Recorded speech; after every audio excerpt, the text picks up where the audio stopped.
என்னை பெற்ற தெய்வம் என்னுடைய அம்மா காவேரி அம்மா பிறந்த வீடு, பிறந்த இல்லம் தமிழ்நாடு விழுப்புரம் மாவட்டம் வாணியம்பாளையம் மழவராயனூர் கிராமம்.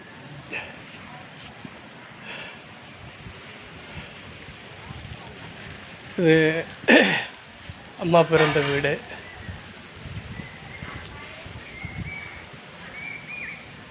என்னுடைய தாய் மாமன் வீடு ஜெகதீசன் ஆச்சாரி, TNEB, பணி ஓய்வு.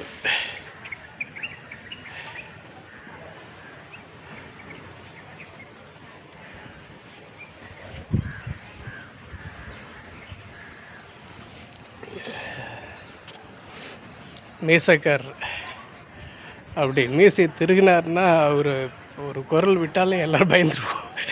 சின்ன பிள்ளையில் அப்படி இருக்கும் எங்கள் மாமாவுடைய பேச்சு.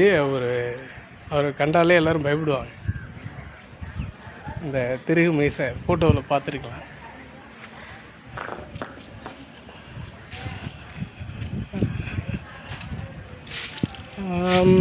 டென்த்து படிக்கும்பொழுது 10th 9th படிக்கும்போது இங்கே வந்து தங்கியிருந்தேன் விடுமுறை. அதுக்கப்புறம் முன்னெல்லாம் வந்து எங்கள் தாத்தா பாட்டி, பெரிய தாத்தா இருந்ததுக்கு வந்திருக்கோம், சின்ன தாத்தா சண்முகாச்சாரி இருந்ததுக்கு வந்திருக்கோம், பெரிய தாத்தா வந்து பரசுராமன் ஆச்சாரி. என்னுடைய அம்மாவுடைய அப்பா தட்சிணாமூர்த்தி ஆச்சாரி இருக்கார் இல்லையா, அவர் அம்மாவுடைய சிறு வயசுலேயே அவர் இறந்துட்டார். வாய் பேச முடியாத என்னுடைய பாட்டி ரேணுகாம்பா அவங்க வளர்த்து அம்மாவுக்கு திருமணம் செய்து கொடுத்து, மாரனுடையில் அக்கா, நான், தம்பி எல்லோரும் பிறந்து எங்களை படிக்க வச்சு,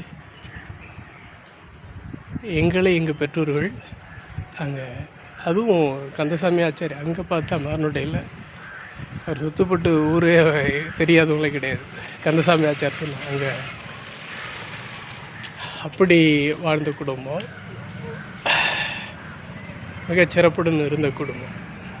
6 படியால் அங்கே வேலை செஞ்சுருக்காங்க.